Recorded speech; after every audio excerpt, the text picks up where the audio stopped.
Muito boa tarde a toda a gente. Eu quero, antes de mais, agradecer-vos a presença de todos. Isto é uma ação pública organizada pela Cultra e pelo Abril é Agora em defesa de um Museu da Resistência aqui na cidade do Porto. E eu queria, antes de mais, agradecer ao Mirafórum a cedência do espaço, a amabilidade que tiveram na organização da iniciativa connosco, na mobilização e nos convites que fizemos em torno desta iniciativa. E, evidentemente, também agradecer aqui aos nossos e nossas oradoras a sua presença, ao Fernando Rosas, ao Gaspar Martins Pereira, à Milice Santos e também à Rita Rata, diretora do Museu do Aljube, que, apesar de não poder estar cá connosco presencialmente, gravou um vídeo que nós no final vamos passar de apoio a esta proposta. E como estava a dizer, isto é uma iniciativa da Cultura e do Abril é Agora. O Abril é Agora é um projeto que está lançado para organizar um conjunto de iniciativas em prol destas comemorações do 25 de Abril, principalmente entre 2020, 2022 até 2026. O professor Fernando Rosas depois poderá explicar isso um bocadinho melhor.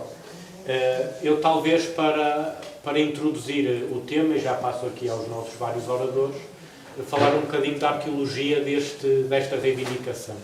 Um bocadinho à imagem do que aconteceu em Lisboa pela reivindicação de um museu sobre a resistência, que hoje existe, é um museu municipal da resistência e liberdade, que é o Museu do Aljube, e mais recentemente a criação do Museu Nacional da Resistência e Liberdade em Peniche.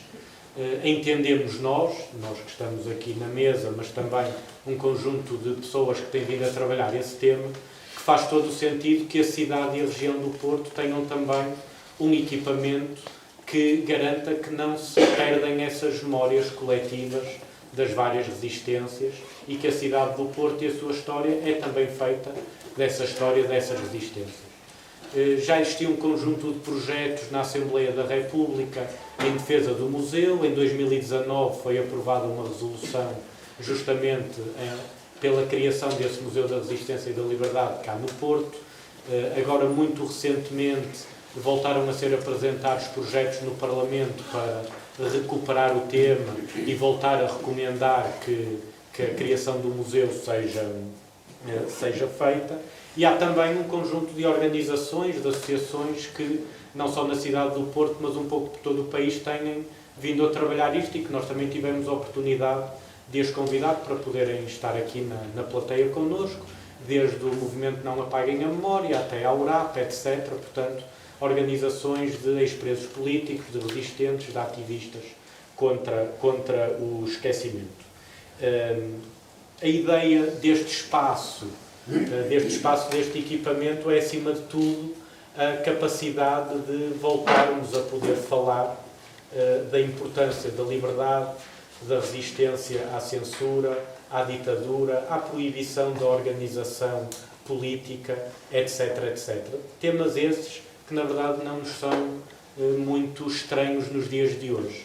E, portanto, a ideia de um museu que recupera um passado concreto, mas que tem a capacidade de falar no presente e no futuro, é justamente os exemplos e a lógica que nós queremos aqui discutir hoje.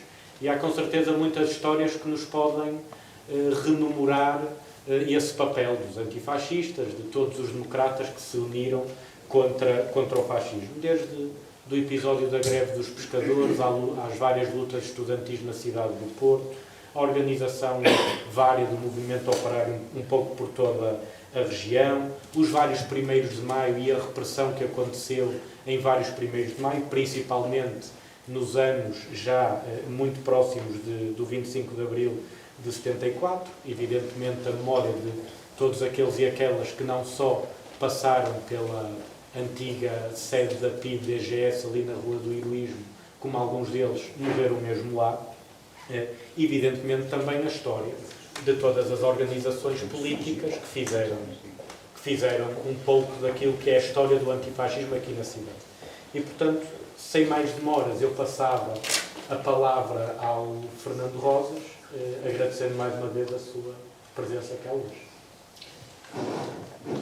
Então, boa tarde a todas, a todos. A Cultra é uma associação cultural com fins não lucrativos que está a desenvolver desde 2022 um projeto que tem como nome o Abril é Agora e que se destina a assinalar os 50 anos do 25 de Abril, a assinalar os 50 anos do 25 de Abril, em paralelo com as comemorações, paralelamente às comemorações oficiais do cinquentenário. As comemorações estão a decorrer desde 2022 e terminam em 2026, que é em março de 26, que é em março de 26, abril de 26, que é a data da aprovação da Constituição. No âmbito dessas várias atividades que o Abril é Agora tem desenvolvido, aqui no Porto, o grupo que apoia aqui o Abril é Agora no Porto teve a ideia, e muito bem, de retomar o problema da criação de um Museu Nacional, do Museu da Resistência aqui no Porto.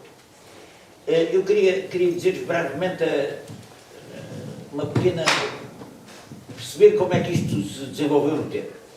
A ideia de criar um Museu da Resistência, um museu ligado à resistência, é do primeiro Governo Constitucional.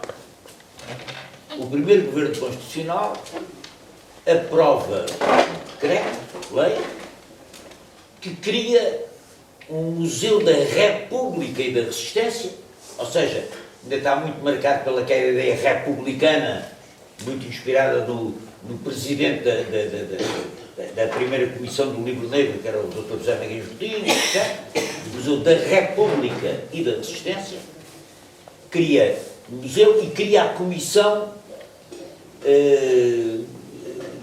do Livro Negro sobre o regime fascista. Há aqui muita influência do republicanismo, porque os republicanos, quando a monarquia é derrubada, também editam uma espécie de livro branco sobre a correspondência do rei com os inimigos da República. Aproveitam, aliás, para publicar a correspondência do rei com o Partido Socialista, que era quem comia mais do Partido Republicano. E, portanto, há aqui uma ideia tardo-republicana ainda nas primeiras decisões sobre esta matéria. O Museu da República e da Resistência, na realidade, nunca existiu. Já vou dizer em que termos é que existiu. O que existiu e fez um trabalho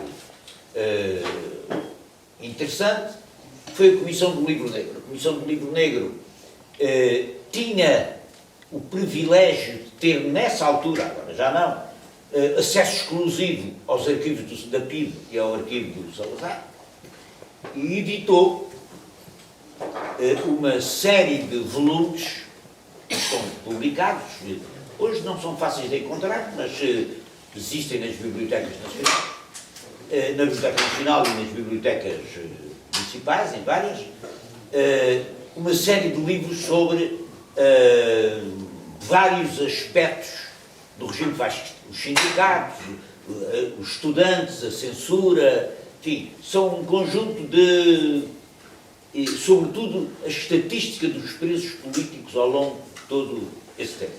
E, portanto, a Comissão do Livro Negro existiu até 1986, se não me engano, quando, finalmente, o governo do Cavaco Silva abriu o arquivo da PIDE e o arquivo do Salazar à consulta pública e extinguiu a Comissão do Livro Negro.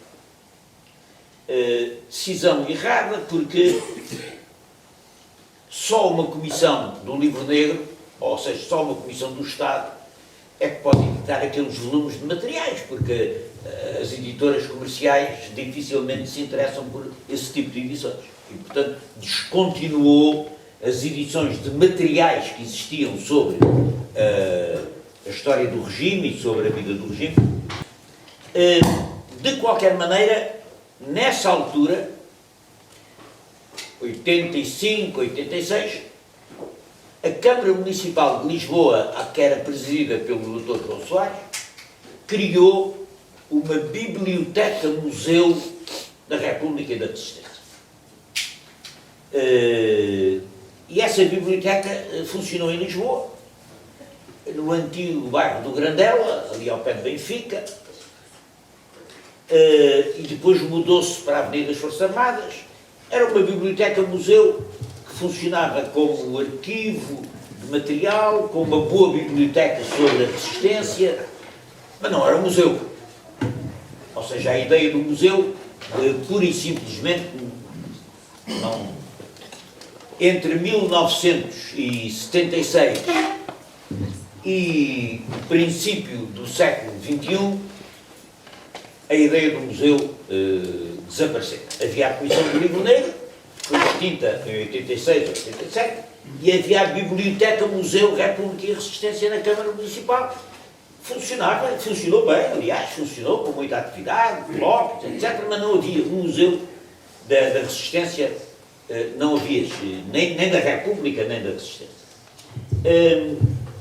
De alguma maneira, a questão do museu é retomada já no governo do António Guterres, quando o Instituto de História Contemporânea da Universidade Nova de Lisboa e a Fundação Mário Soares foram ter com o então Ministro da Justiça, Alberto Costa, e lhe pediram a cedência do Aljube para fazer uma exposição que tinha como título A Voz das Vítimas, e que era uma maneira de alguma maneira, desimpedir o Aljube. O que é que tinha acontecido ao Aljube? Como vocês sabem, o Aljube era uma cadeia muito simbólica na resistência. A partir dos anos 40 é a cadeia onde os presos aguardam o interrogatório, ou estão durante os interrogatórios, portanto é uma cadeia com sangue, suor e lágrimas, a cadeia da dureza dos interrogatórios, da tortura, etc. E estava ocupada pelos serviços informáticos do Ministério da Justiça, que tinham modificado substancialmente o interior da cadeia. O Alberto Costa tinha sido preso político, foi sensível a essa questão e o que se operou foi o seguinte: o Ministério da Justiça libertou as instalações do Aljube e fez um acordo com a Câmara Municipal de Lisboa, mediante o qual o Aljube é cedido à Câmara Municipal de Lisboa. E inaugura-se lá a exposição chamada A Voz das Vítimas. Ainda sem grandes obras no interior, a não ser que se reconstituíram os curros do Aljube para efeitos dessa exposição. Mas foi a maneira de iniciar a transformação do Aljube. De seguida, já com o António Costa, Presidente da Câmara, a Câmara Municipal resolve constituir uma comissão instaladora do Museu do Aljube, da Resistência e da Liberdade. Caiu o nome da República, não tinha sentido nenhum, até porque o Estado Novo também formalmente foi uma república, não é? E, portanto, Museu do Aljube, Resistência e Liberdade. Ou então Museu da Resistência e Liberdade do Aljube. E essa comissão instaladora fez o seu trabalho, fizeram-se obras no interior. As obras são sempre polémicas porque há arquitetos que não percebem que uma cadeia política tem que continuar a ser uma cadeia depois das obras, não é? Porque senão transforma-se numa pousada de charme, não é? Com candeeiros dourados e coisas do género. Portanto, esse diálogo entre a historiografia e a arquitetura Nem sempre foi fácil, mas pronto, lá fez-se. E o museu foi inaugurado já no período da Geringonça, se não me engano, em 2015. E está a funcionar. O museu é um museu municipal, gerido pela EGEAC, que é a empresa de gestão do Património Cultural de Lisboa, e é um museu que tem autonomia, e ainda recentemente a diretora do museu foi reconduzida pelo vereador da Cultura, que é do CDS. E, portanto, a Câmara tem mantido uma relação de inteira autonomia e correta com o museu. Seguidamente, o Governo, pouco depois, tomou uma segunda medida, que foi decidir criar um Museu Nacional da Resistência e da Liberdade, no Forte Peniche. E, portanto, por despacho do Ministro da Cultura, nomeou-se uma comissão encarregue de estabelecer os conteúdos do museu. Os conteúdos museológicos do futuro museu, ao mesmo tempo que se lançou um concurso público para as obras do Museu de Peniche, do Museu da República, do Museu Nacional da República e da Resistência em Peniche.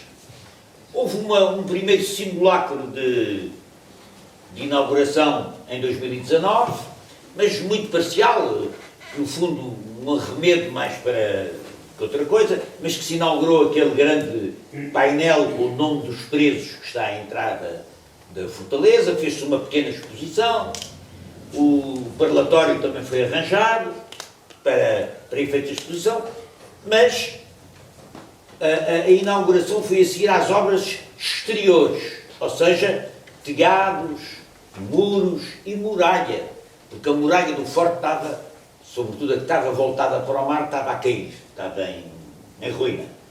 E, portanto, as obras foram caras. Foi uma obra cara, do exterior, e depois passou-se à segunda fase, que são as obras mais complexas do interior. Esse trabalho é o que estamos a fazer agora, e o museu, uma parte do museu, o Forte Peniche tem 3 pavilhões, A, B e C, e o que vai ser aberto ao público é o pavilhão A, resto de chão, primeiro e segundo andar, e uma parte do pavilhão D, que é um pavilhão que corre perpendicularmente em relação aos outros, bem como o parlatório, o segredo, a capela e o segredo antigo do redondo. Portanto, tudo isso vai ser aberto ao público. A inauguração será daqui a um ano, ou seja, no dia em que a Fortaleza foi libertada pelo povo, que se concentrou, como em Caxias, se concentrou em frente da Fortaleza, e o MFA impôs, de alguma forma, ao Spínola, porque o Spínola não queria libertar aquilo que considerava serem os presos de sangue, ou seja, os presos envolvidos em ações armadas, etc. O que basicamente correspondia aos presos da Luar e aos presos da Ara. Esses eu sei. Não direi das brigadas, porque não havia presos das brigadas. Tinha havido presos, mas eram o Titório Pereira e a irmã, etc., mas eram pontos de apoio, não era propriamente da ação. Esse museu vai ser inaugurado no dia 27 de abril. Como sabem, os presos políticos, tanto em Caxias como em Peniche, foram libertados 2 dias depois. E, portanto, digamos que neste momento, a partir do próximo, daqui a um ano, teremos já em pleno funcionamento, e um funcionamento muito intenso, o Museu do Aljube, Resistência e Liberdade, Museu Municipal de Lisboa. Vamos ter em abril do ano passado o Museu Nacional da Resistência e Liberdade em Peniche, e naturalmente que a lacuna obviamente existente era o Porto, a cidade do Porto. Não quer dizer que não houvesse instalações da PIDE em Coimbra, ou em Leiria, ou em Aljustrel. Mas o Porto era uma cidade onde havia uma delegação da PIDE, que era a segunda delegação mais importante, a segunda instalação da PIDE mais importante no país, a seguir a Lisboa, com uma prisão privativa junto às próprias instalações, por onde passaram milhares de homens e mulheres da resistência ao longo dos anos, e onde foram assassinados na tortura, nos anos 50, sendo diretor da PIDE no Porto, o inspetor, como é que ele se chamava, agora não me lembro o nome, mas eu daqui a um pouquinho já me recordo, porque ele depois foi para Caxias, e portanto também foi meu diretor em Caxias, quando eu lá estive. Houve pelo menos 2 homens que foram mortos na tortura aqui na PIDE, e portanto o problema coloca-se. É óbvio que se há local que, no país onde tem sentido retomar essa memória da resistência do norte do país, da resistência do Porto, da resistência de toda esta zona, onde houve tantas lutas e tantos combates dos estudantes, luta contra a guerra, luta operária dos vários núcleos do operariado daqui, etc., era a cidade do Porto. Na cidade do Porto surge a particularidade de que as antigas instalações da PIDE ou sempre foram e estavam alugadas à PIDE, ou então passaram para o Ministério da Defesa. E são do Exército, que tem lá uma exposição manhosa e umas instalações. Eles fazem muita questão de dizer que são abertos às escolas, que as escolas podem lá ir, etc. Mas são as informações que eu tenho, ainda recentes, de diligências da URAP junto desse museu, é que o Ministério da Defesa não tem a menor intenção de largar mão do museu da PIDE, das instalações da PIDE. Porque o Ministério da Defesa, as Forças Armadas já perderam muitas instalações, já foi vendido muito património, portanto... E o Ministro da Defesa não queria, o anterior, esta não sei, não queria meter-se nisso e, portanto, nunca, até agora foi equacionada, mas eu penso que isso é um objeto de debate possível, a hipótese de tentarmos, junto da Câmara Municipal, constituir um museu municipal na cidade do Porto, integrado na rede museológica da Câmara Municipal do Porto. Quer dizer, nós temos 2 hipóteses. Ou entrar numa luta prolongada, mas de sucesso complexo, para tentar fazer sair dali o Ministério da Defesa, e até agora as perspectivas que existem, ao que me dizem, pelo menos, são muito complicadas nessa matéria, porque o Ministério da Defesa diz que não sabe. Ou então tentar outras alternativas, outro local, sendo que o Museu das Duas uma.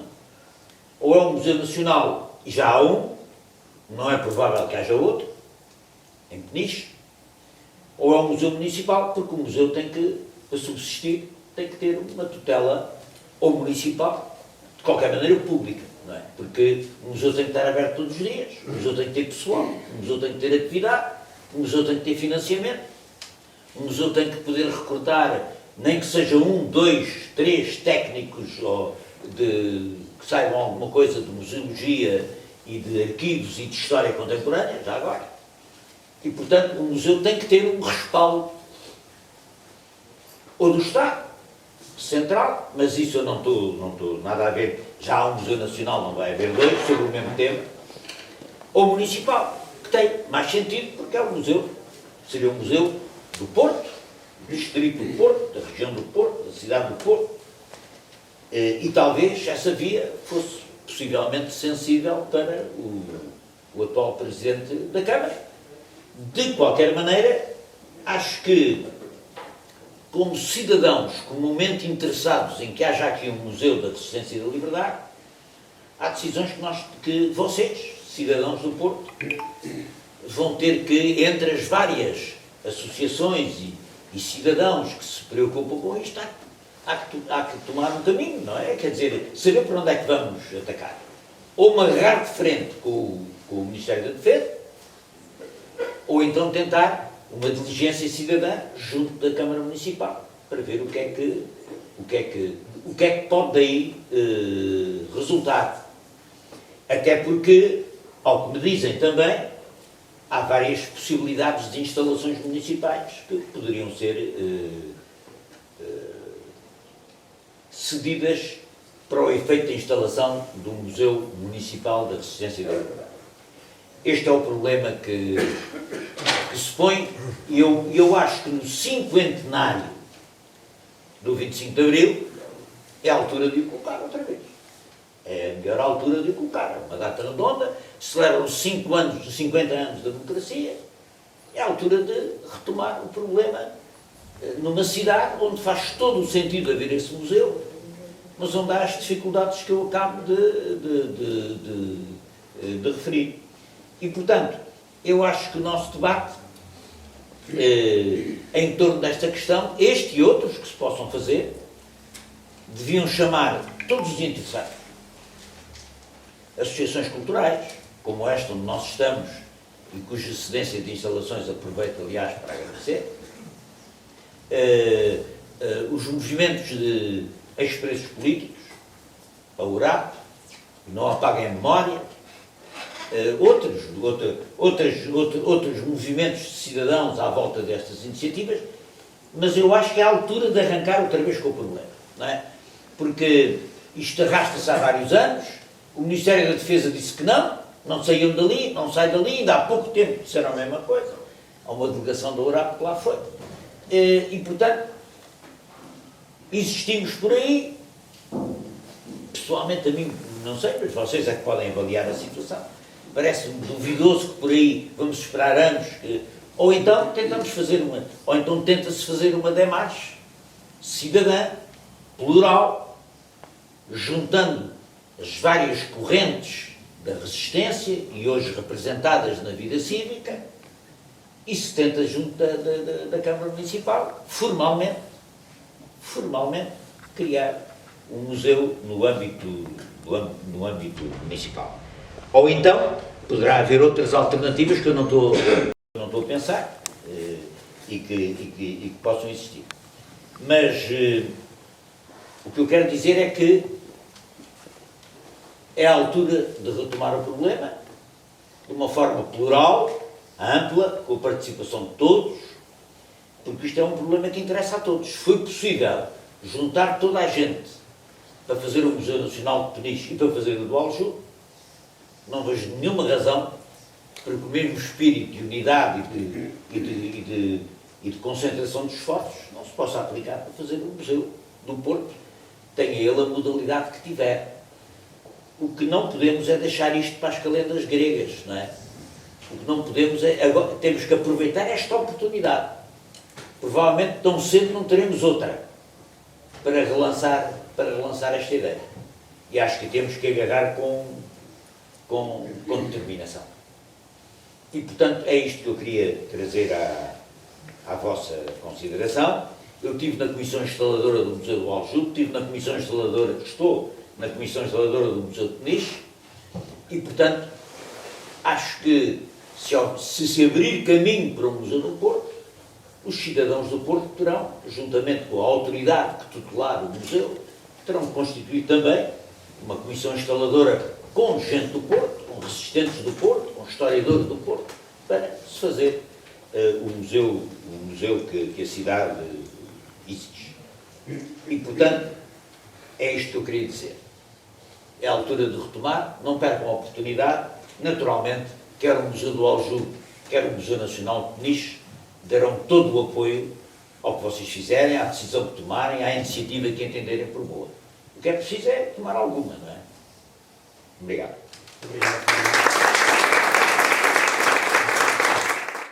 Boa tarde a todas e a todos. Queria agradecer aos organizadores desta sessão, na pessoa do Luís, o convite para estar aqui. Eu venho um bocadinho a correr, porque venho do norte do sul, que é Galiza, e é com muito gosto que estou aqui. E há muitos anos que defendo, se calhar não, eu tenho algum pato de perigo contra a palavra resistência. Desculpem lá. É a minha tendência para olhar a língua e a polissemia da nossa língua é tramada. E penso sempre, quando penso em resistência, penso sempre que aparecerá alguém. É aqui que se vendem resistências. E essa ligação à eletricidade provoca-me algo. E acho que a palavra liberdade é a palavra que melhor se enquadra no Porto. E que tem uma espessura histórica que é difícil fugir a ela. O Porto é, de facto, uma cidade que combateu sempre, ao longo de séculos, não foi um, não foi dois, foram mais, desde a Inquisição até às Revoluções Liberais. O Porto sofreu a Guerra Civil, o Porto sofreu duplamente, sofreu no sentido da democracia, no sentido não só da liberdade, mas também da igualdade, das condições. O Porto é a cidade do setembrismo e, portanto, da ala democrática do liberalismo, dos irmãos Passos, e continuou por aí fora. Foi a primeira cidade a eleger um deputado republicano, foi a primeira cidade a eleger um deputado socialista, foi uma cidade onde a Associação Internacional dos Trabalhadores, que lutava por igualdade de facto, é evidente que surgiu primeiro em Lisboa, toda a gente sabe, mas no Porto tinha o dobro de sócios. E tinha sócios, de facto, operários, as comissões de ofício da Fontinha. De resto, esse grupo ficou sempre conhecido como o Grupo da Fontinha. Foi extraordinário no papel que teve no movimento operário no Porto, como seria depois, na segunda fase, já numa fase mais madura. É curioso que juntando quase os mesmos, mas enquanto a primeira é bacuninista, a primeira associação é bacuninista, com a figura de um serralheiro extraordinário, cuja história está por fazer, o Irmelino Martins, que lia as revistas aos seus operários. Ele tinha uma oficina de serralharia e tinha uma série de oficiais e aprendizes, e lia as revistas catalãs na oficina, lia e traduzia, claro, como depois um outro homem extraordinário, o José Ribeiro, que foi, de resto, vereador depois do Partido Socialista na Câmara de Porto durante a República. É um dos primeiros tradutores, é um sapateiro, e é um dos primeiros tradutores de Karl Marx. Isto é extraordinário numa cidade como o Porto, onde os grupos funcionavam de facto e se movimentavam e criavam redes e criavam o sentido, ou davam o sentido à palavra liberdade. E falando da resistência, do modo como a palavra é aqui conotada, ou seja, resistência ao fascismo, de facto, prefiro dizer resistência à ditadura, é aqui que se dá a primeira grande revolta contra a ditadura, em 1927. É aqui no Porto também que depois sucedem os grandes comícios das campanhas, a primeira campanha falhada, de facto, que é a campanha do Mude, mas que sucederam aqui comícios. Está pouco estudado, de resto, essa fase de 1945, pós-guerra, mas logo a seguir as campanhas de Norton de Matos e do Humberto Delgado, de 49 e 58, que fizeram tremer o regime, de facto, e logo a seguir, nos anos 60, todo aquele percurso extraordinário, que já não é apenas contra o fascismo, é pela igualdade, por exemplo, das mulheres. O Dia Internacional da Mulher, em 1962, reuniu numa manifestação na Praça da Liberdade 20 mil pessoas. Portanto, e como o Luís dizia, dos 1º de maio, etc. E eu puxo a brasa à minha sardinha, por onde eu andava na altura, era um jovenzinho, quase criança, mas era do movimento católico. O papel dos católicos, a partir do final dos anos 60, todas as lutas que fizeram, muito antes até da Capela do Rato, com esta coisa extraordinária de 19 padres do Porto a fixarem à porta das igrejas no Dia Mundial da Paz um comunicado contra a Guerra Colonial. Está pouco estudado tudo isto e por isso é preciso um museu da liberdade, da luta contra todas as ditaduras e esta ideia parece-me necessária. E parece-me necessária também que tenha em conta aquilo que um grande museólogo dizia, o poder, o triplo poder do real.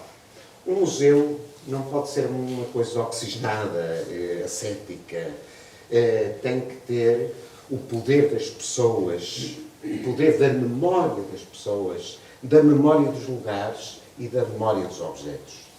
O triplo poder do real, segundo Kevin Moore, é necessário que o museu, seja ele qual for, e chame-se resistência, não tenho reservas mentais nenhuma, só tenho esse problema linguístico, da resistência, da liberdade, tem que assumir que é um museu para as pessoas e com as pessoas. Foi demasiado tarde, infelizmente. Muitos dos resistentes do Porto, que eu conheci, já faleceram. Alguns existirão e existe, a memória tem uma força incontrolável e, portanto, existe essa memória de facto, existe essa memória nos sítios mais extraordinários. O Arquivo da Pilha, estou agora a estudar uma resistente, uma lutadora contra o fascismo, a Marta Cristina de Araújo, que durante décadas, porque houve quem lutasse contra o fascismo durante toda a sua vida e que desgastou a sua vida, que não tinha empregos porque o regime não lhes permitia que tivesse qualquer emprego público e muitas vezes atuava no próprio setor privado, que lia a sua correspondência, que violava a sua correspondência, fosse ela do Brasil, de França, de qualquer outro sítio. E a Marta nunca foi presa. E, portanto, mas esteve em todas. Esteve em todas até ao fim do Estado Novo, incluindo a Comissão Nacional de Socorro aos Presos Políticos, a Comissão Nacional de Defesa da Liberdade de Expressão, todas essas comissões e imensos escritores, imensos intelectuais do Porto tiveram também com ela presos ou não presos. E até me atrevo a dizer mais. É preciso ouvir os repressores também. Que de resto constituíram um arquivo ótimo para nós, historiadores, porque nos permite conhecer muita coisa que de outra maneira nunca seria possível conhecer. Eles têm tudo. Eles vigiavam quem entrava em casa, quem vinha, as matrículas dos carros que paravam à porta. Tudo isso está lá. Eu tenho quase 1000 páginas sobre a Marta, portanto somos outros, alguns haverá muitas mais. E, portanto, é necessário preservar esta memória, mas muito mais do que preservar a memória, porque mesmo preservada a memória, às vezes é fugidia, é vagabunda, como dizem alguns historiadores. É preciso dar-lhe forma e transmiti-la. Ou seja, aquilo que um museu faz, de facto, investigar e divulgar. O Museu da Liberdade, da Resistência, do que for, como qualquer outro museu, precisa também de ter um serviço educativo, eu gosto mais de dizer, de educação histórica, a sério. A sério. E é evidente que o Fernando tem razão, para manter um museu é preciso ter dinheiro, quer seja do Estado, seja da autarquia, mas não são os gestores. Para dar eficácia social ao museu, é necessário que a comunidade também tenha um papel ativo na sua expressão, agora refiro-me, expressão de trabalho, de funcionamento, etc. Mas Eu diria também que um museu, seja ele da liberdade, da resistência, deve ser plural. Ou seja, mais do que de liberdade, deve falar de liberdades. E há muita corrupção hoje da palavra liberdade. Nós até temos partidos liberais e que têm algum problema. Há dias ouvi alguém dizer, mas os pobres não podem viver no centro da cidade. Um desses liberais. E essa luta do direito à cidade foi sempre uma luta do povo, dos pobres do povo. Pobres e não só. O que eu quero dizer com isto é que o Museu da Liberdade pode fazer pontos para outros lugares, inclusivamente para o lugar da igualdade. Não há liberdade com a barriga vazia, não vou. É preciso, e isso os homens que apoiavam o Passos Manuel sabiam muito bem isso. É preciso dar conteúdo à liberdade. A liberdade não pode ser uma palavra vá. E, portanto, a luta pela liberdade é acompanhada pela luta de muitas igualdades. A igualdade da mulher, antes de mais. A igualdade da mulher e do homem. A igualdade de género. Mas também a liberdade religiosa. A liberdade de crença. Há muitas liberdades na ideia de liberdade. E por isso eu defendi essa pluralidade de estar atento à multiplicidade de aspectos que um museu destes, para terem uma eficácia social séria, que deve encerrar. E, finalmente, permitam-me só uma última nota, porque se é verdade que um museu destes é necessário, é preciso também ter em conta não só a pluralidade de conceitos de liberdade, mas também a pluralidade de conceitos de resistência. A resistência está incluído no próprio conceito de liberdade. Quer dizer, quem luta pela liberdade resiste. Não é? Mas há muitas formas de resistir. E há resistências que foram apagadas, que às vezes são apagadas na história, na historiografia oficial, mas que têm de estar lá. Têm de estar lá. As resistências passivas. Eu venho de uma família operária que não era de resistentes. Eu lembro-me bem do meu pai dizer que as paredes têm ouvidos. E uma das armas do regime foi sempre o silenciamento, o apagamento da discussão pública, da liberdade de opinião, etc. O silêncio é muito bonito, dizia-se, as paredes têm ouvidos, todas essas expressões vêm desse tempo e, portanto, em minha casa não se falava. Resultado, somos muito irmãos, todos fizeram política, todos resistiram, porque tiveram por trás uma lição também de liberdade. O nosso pai, e muito menos a nossa mãe, nunca nos reprimiu. E, portanto, nós, quando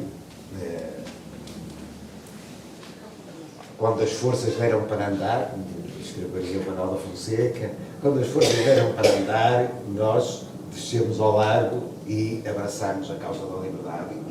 E muito cedo, eu militei num movimento católico chamado, alguns lembrar-se-ão dele, MOJAF, Movimento Juvenil de Ajuda Fraterna. Eu tinha 10 anos e segui o então Padre António, que depois começou a ser o sociólogo António Teixeira de Sousa, e muita gente, aquele bom milhar de pessoas que se juntavam ao domingo e que fazia as missas de pai e pica, e que ia construir casas para as pessoas pobres que bem precisavam. E estávamos nós em 1965. Não fizemos nenhuma revolução, mas lutámos pela liberdade. E acho que todos estes conteúdos têm de estar no museu deste, eu concordo. é preciso partir já para essa luta, já vamos tarde. E desenvolver isso. Eu acho que o Porto se deu tantos exemplos de luta pela liberdade, também há de dar mais isto. Muito obrigado.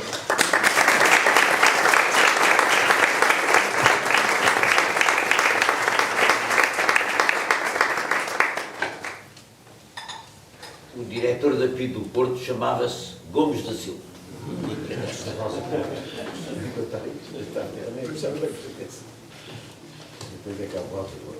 Arranco? Olá.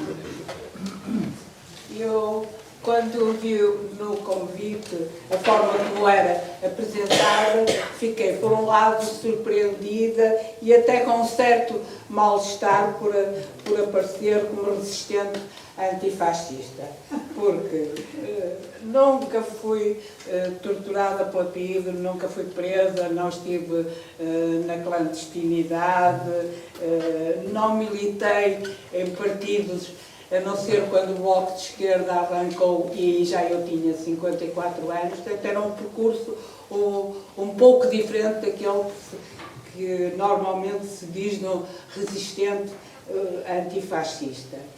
Em política envolvi-me em formas de luta, com experiências de resistência, muito passando mais pelas margens.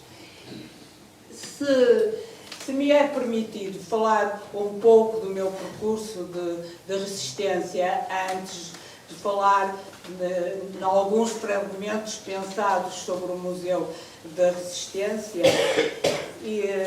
eu gostaria, e aliás, ao pensar no meu percurso de resistência, sei que muito do que vou dizer cruza muitas das pessoas, dos passados das pessoas aqui presentes.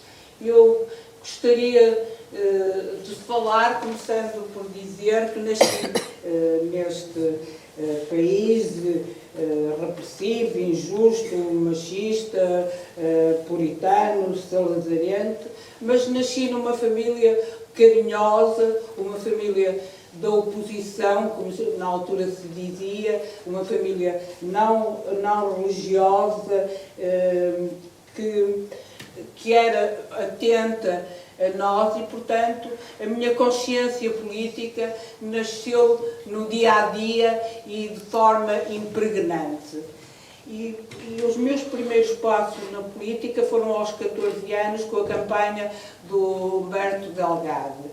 Quando pertencia ao grupo da Associação dos Liceus, e com o Fernando, no arranque com o Fernando Rosas, e fui chamada à PIDE quando tinha 15 anos, com 4 colegas liceais, e esse facto levou-me a que eu e a minha prima Alice Teles fomos proibidas, fomos convidadas a não nos matricularmos no ano seguinte por razões de atividades subversivas. No tempo do liceu convivi com universidades, com movimentos universitários de outras academias. Quando penso nesses encontros, começo sempre a pensar nas caminhonetes. As caminhonetes, que era sempre um problema grave, porque todos os estudantes presentes eram identificados, havia imensas ameaças, eram preciso adultos que fossem dar o nome ao registro civil, responsabilizando-nos por essas excursões. E penso que, por exemplo, quando foi a ida da caminhonete à tomada da Bastilha a Coimbra, a caminhonete foi parada e tivemos que andar 7 km a pé, de noite, e aliás uns 7 km muito animados. Quando a minha ida para Lisboa, para a Faculdade de Letras proporciona intervir no movimento associativo com a ocupação da cantina universitária de Lisboa pelos estudantes no dia 1 de abril de 1965, também lá se vai, que valeu um célebre processo disciplinar de tantos alunos e tão duramente atingiu, e no meu caso o mês de suspensão. Fui para Paris, eu estou um pouco a ler só por uma questão de tempo. Fui para Paris ter com o meu namorado, que entretanto saíra do país para não ir para a guerra colonial. Vivo intensamente os acontecimentos de maio de 68, participando nas lutas de rua, nas barricadas, na ocupação da Sorbonne. E esta experiência transformou-me profundamente. Fui ativista em grupos críticos contra os abusos de poder e a violência institucional. Lutei em movimentos antipsiquiátricos, nomeadamente no grupo En Formation Asile e grupo Alternativa à la Psiquiatrie. Os doentes mentais viviam sem direitos, sofrendo eletrochoques, presos em camas, fechados em celas, muitos deles vítimas de internamento forçados. Se nós pensarmos, nesta altura a homossexualidade era mesmo considerada uma doença mental. Lutávamos contra as condições desumanas com que eram tratados e punhamos mesmo em causa o próprio conceito de doença mental e a medicalização dos problemas sociais. Eu e o Rui Bacelar aderimos ao movimento anarquista Marche e metemos-nos em destemidas alhadas, como colocar uma faixa no anexo da Embaixada Russa, pedindo a libertação dos presos políticos. Todavia, soubemos afastar-nos antes de nos iludirmos e de nos desiludirmos. Do após 25 de Abril, vou apenas referir a formação do Grito, um grupo de reflexão e intervenção em internatos, instituições tutelares e orfanatos. O Grito pretendia denunciar publicamente o que se passava na maioria destas instituições, quase todas religiosas, abrangendo 15 mil crianças, situações indignas, injustas e inaceitáveis e que a opinião pública desconhecia. Por trás dos fortes muros dos internatos, a aridez relacional, a frieza dos grandes dormitórios, os castigos, a má alimentação, o clima rígido e triste, crianças e jovens cresciam sem terem direitos, só tinham deveres e obrigações. Cartas lidas, telefonemas escutados em muitos casos, nem a roupa era personalizada. A violência, por vezes física e sempre simbólica, submergia no cotidiano destes. A Igreja, sobretudo no Norte, tinha muito poder e dinheiro. O salazarismo, louvando a caridade como solução para os graves casos sociais, estimulou as doações de beneméritos a obras religiosas. A principal e rápida vitória do Grito foi com a Tutoria do Porto, organismo do Ministério da Justiça, por ter destruído a cela de isolamento por nós denunciada, onde as crianças castigadas eram colocadas em condições deploráveis, num subsolo, sem luz direta, onde frequentemente apareciam ratos.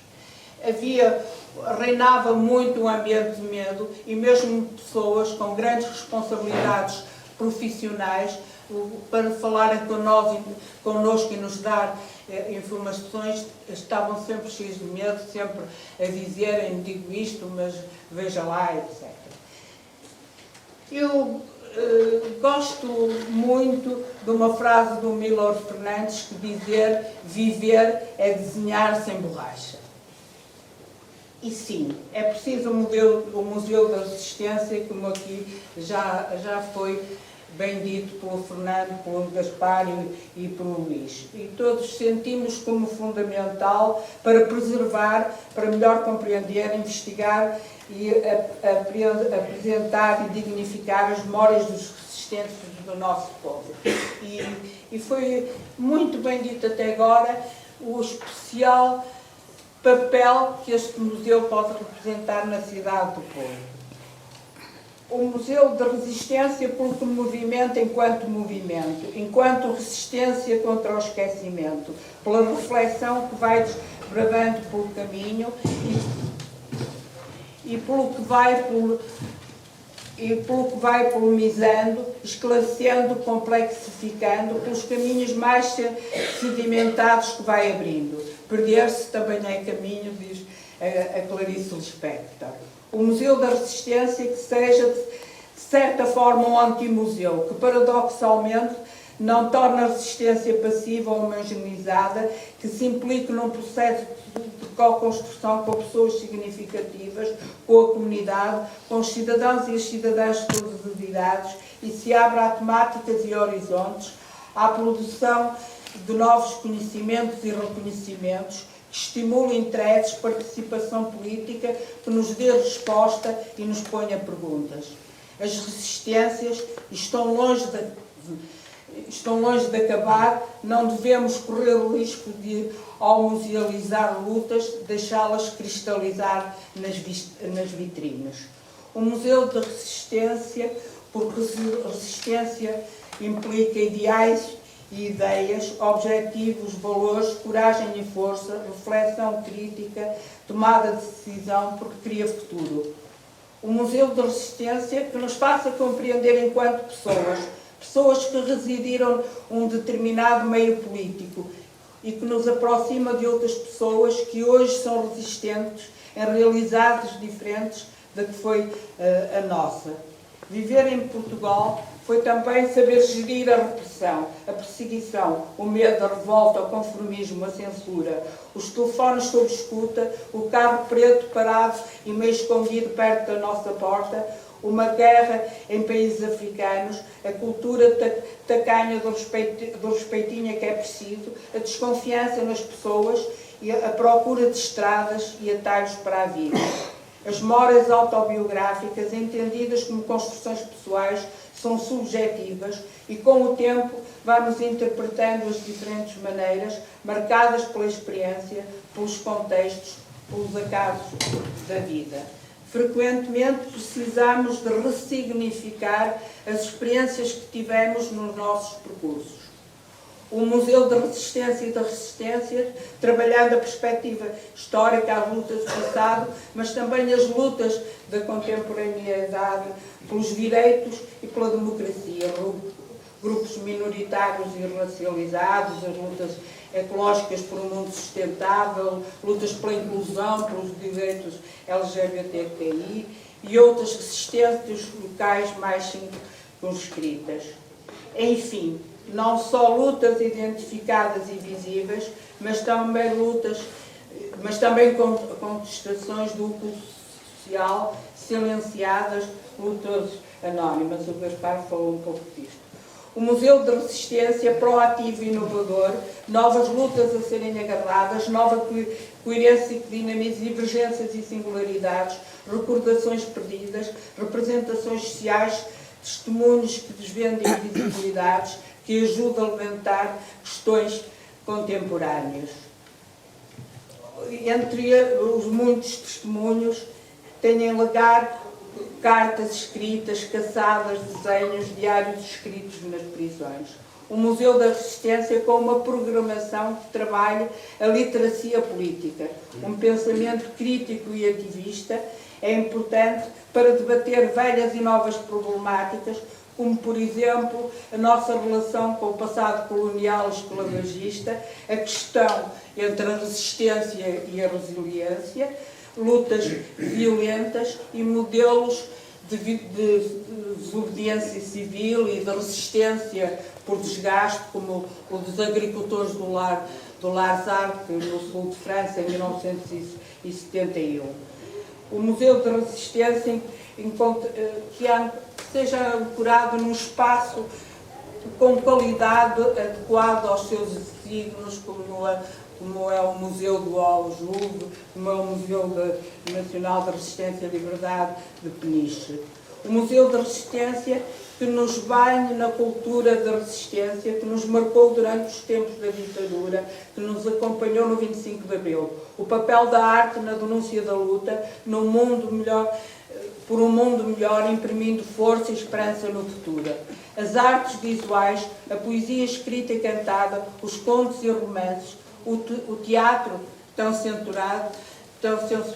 Eu lembro, por exemplo, que a peça do São Monteiro, como é Ao Luar, felizmente, Ao Luar, estava proibida em Portugal e a primeira vez que foi representada foi em Paris por um senador português que lá estava no exílio. O papel da sátira e na crítica direta ou velada, as revistas do Parque Mayer, a censura sabia bem a função e a força da arte.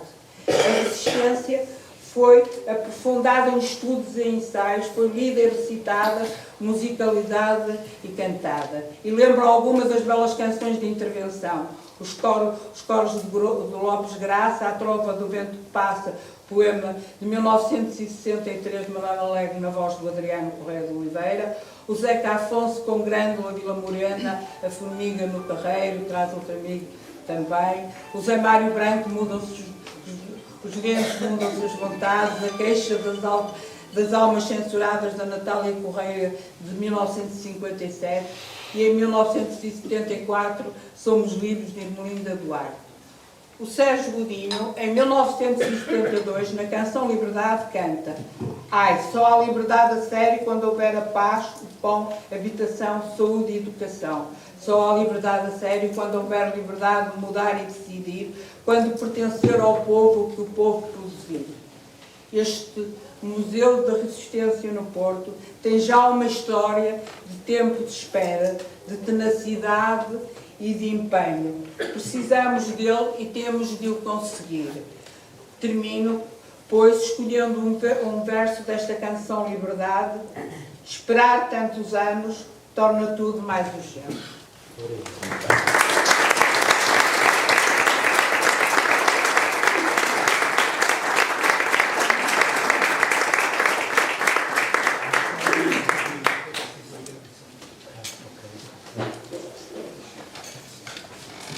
Vamos agora só passar aqui um vídeo que a Rita Rato amavelmente gravou para a sessão do dia de hoje. Aqui, a partir do Museu do Aljube em Lisboa, queria deixar-vos, em primeiro lugar, uma mensagem de valorização desta iniciativa, a somar a tantas outras que há tanto tempo vêm reivindicando um Museu da Resistência na cidade do Porto. Daqui, também deste lugar de memória e de resistência, partilho o objetivo de que se possa construir no Porto um Museu da Resistência que possa ser também um espaço de educação para os direitos humanos e um espaço onde a preservação da memória da resistência à ditadura compreenda as experiências e tudo o que se passou na cidade do Porto e da região norte do país. Então, a partir do trabalho que também aqui desenvolvemos diariamente, compreenda a importância da preservação dos lugares de memória e, a partir daí, de um trabalho que pode ser fundamental para a defesa da democracia nos dias de hoje, para a importância da conquista, da compreensão da conquista da liberdade do nosso país, ainda mais no momento em que se assinalam os 50 anos do 25 de Abril.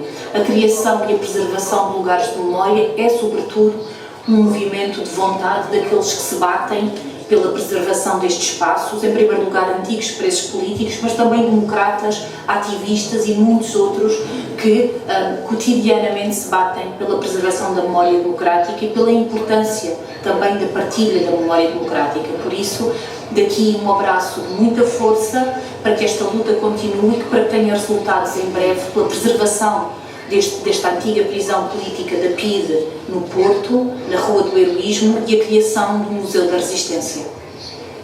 Eu queria mais uma vez agradecer ao Mirafórum a amabilidade de nos ter aberto a porta para estarmos aqui hoje, ao Fernando Rosas, que veio de Lisboa para este debate, ao Gaspar Martins Pereira, que fez o esforço de vir de Santiago de Compostela, que estava lá até aqui para este debate, à Milice, pela intervenção que teve e também pela amabilidade que teve em aceitar o convite, e a todos e todas vocês que fizeram disto, acho eu, uma iniciativa de sucesso.